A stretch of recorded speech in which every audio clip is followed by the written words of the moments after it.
Welcome back. Headlines आप जान चुके हैं। आपको हम खबर से अपडेट करें कि पेशावर में तहरीक इंसाफ के जलसे में बदनज़मी का मुकदमा दर्ज कर लिया गया है। मुकदमे में तहरीक इंसाफ के सूबाई ऑर्गेनाइजर समेत 5 अफराद को नामजद किया गया है, जबकि पीटीआई के गुज़िश्ता रोज के जलसे में हुल्लड़बाजी और बदनज़मी भी हुई थी। आपको हम खबर से अपडेट कर रहे हैं कि तहरीक इंसाफ के जलसे में बदनज़मी और बदतमीजी के वाक़यात जो हैं वो देखने में आए। उसी के हवाले से हम खबर सामने आई है कि तहरीक इंसाफ के जलसे में जो बदनज़मी हुई उसका मुकदमा दर्ज कर लिया गया है।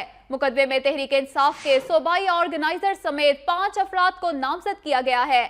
पीटीआई के गुज़िश्ता रोज के जलसे में हुल्लड़बाजी और बदनज़मी देखने में आई थी, जिसके बाद ये मुकदमा दर्ज किया गया।